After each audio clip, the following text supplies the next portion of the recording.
वीरों की भूमि राजस्थान का जैसलमेर किला। रेत के समंदर में जहाज के समान डेरा डाले हुए जैसलमेर किला। जैसलमेर किला थार मरुस्थल के त्रिकुट पर्वत पर खड़ा है। किले में पीले रंग के बलुआ पत्थरों की दीवारें बनी है। दिन के समय सूरज की रोशनी में इस किले की दीवारें हल्के सुनहरे रंग की दिखती है। इसी कारण से यह किला सोनार किला या गोल्डन फोर्ट के नाम से भी जाना जाता है।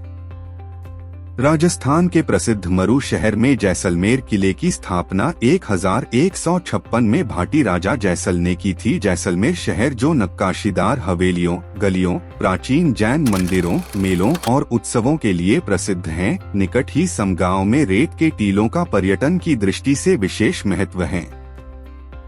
जैसलमेर का किला 1500 फुट लंबा और 750 फुट चौड़ा है और यह एक त्रिकुट पहाड़ी पर बनाया गया है जो जमीन से 250 फीट की ऊंचाई पर है। किले में दीवारों की 3 परतें हैं। किले की बाहरी और निचली परत ठोस पत्थरों से बनी हुई है। दूसरी और बीच वाली परत किले के चारों तरह सांप के आकार में बनी हुई है। एक बार राजपूतों ने दीवारों के बीच से अपने दुश्मनों के ऊपर उबला हुआ पानी और तेल फेंका था। दूसरी और तीसरी दीवार के बीच उन्हें घेर लिया था। किले के चारों तरफ इसकी सुरक्षा के लिए कुल 99 बुर्ज बने हुए हैं। 13वीं शताब्दी में अलाउद्दीन खिलजी ने किले पर आक्रमण किया और उसे हासिल कर लिया। 9 साल तक उसने किले को अपने नियंत्रण में ही रखा। किले की घेराबंदी के समय राजपूत महिलाओं ने अपने आप को जौहर में समर्पित किया। किले की दूसरी लड़ाई 1541 में हुई थी जब मुगल शासक हुमायूं ने जैसलमेर पर हमला किया था। जैसलमेर किला इतना विशाल है कि वहां की पूरी जनता उस किले के अंदर रह सकती है और आज भी किले में वहां 4000 लोग रहते हैं, जिनमें से बहुत से ब्राह्मण और दरोगा समुदाय के हैं। ये लोग भाटी शासकों की निगरानी में काम करते थे और तभी से वे उसी किले में रह रहे हैं। लेकिन फिर जैसे जैसे जैसलमेर की जनसंख्या बढ़ती गई वैसे वैसे लोग त्रिकुट पर्वत के नीचे भी रहने लगे थे। राजस्थानी शहरों के धनी व्यापारियों ने बड़ी बड़ी हवेलियां भी बनवाई है, जिनमें से कुछ हवेलियां तो 1 दशक से भी ज्यादा पुरानी है। जैसलमेर शहर में पीले पत्थरों से बनी ऐसी कई विशाल और सुंदर हवेलियां हैं।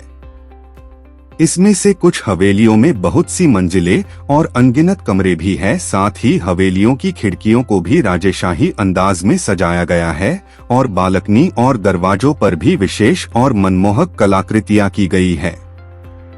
इनमें से कुछ हवेलियां तो आज म्यूजियम बन चुकी है, लेकिन जैसलमेर की बहुत सी हवेलियों में तो आज भी परिवार रहते हैं, जिनमें पटवाओं की हवेली, नथमल की हवेली, सालीम सिंह की हवेली शामिल हैं।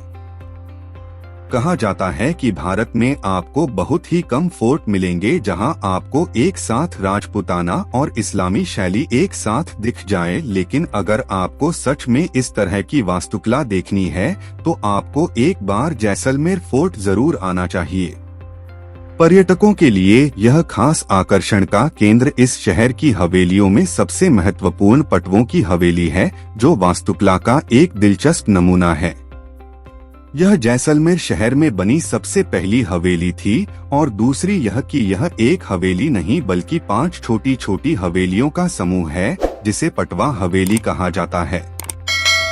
देसी विदेशी पर्यटकों के लिए पटवा हवेली आने वाले आकर्षण का केंद्र बनी हुई है। पटवों की हवेली वास्तुकला का एक दिलचस्प नमूना है और जैसलमेर की हवेलियों में सबसे महत्वपूर्ण है। पटवा हवेली 2 चीजों के कारण महत्वपूर्ण है। पहला यह कि जैसलमेर में बनी पहली हवेली है और दूसरी यह कि यह एक हवेली नहीं बल्कि 5 छोटी हवेलियों का समूह है।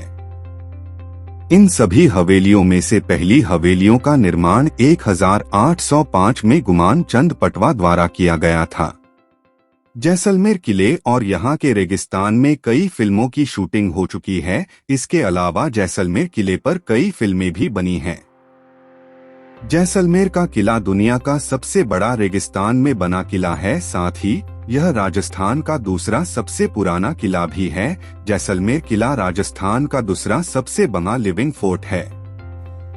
ऐसा कहा जाता है कि ये किला भारत में एकमात्र ऐसा फोर्ट है जहां मध्यकाल में रोजाना स्थानीय लोगों के लिए दुकानें लगा करती थी, जहां शहर और शहर से आने वाले लोग यहां आकर खरीदारी कर सकते थे। सजावट से लेकर मसाले, अनाज आदि तक इस बाजार में सब कुछ मिलता था।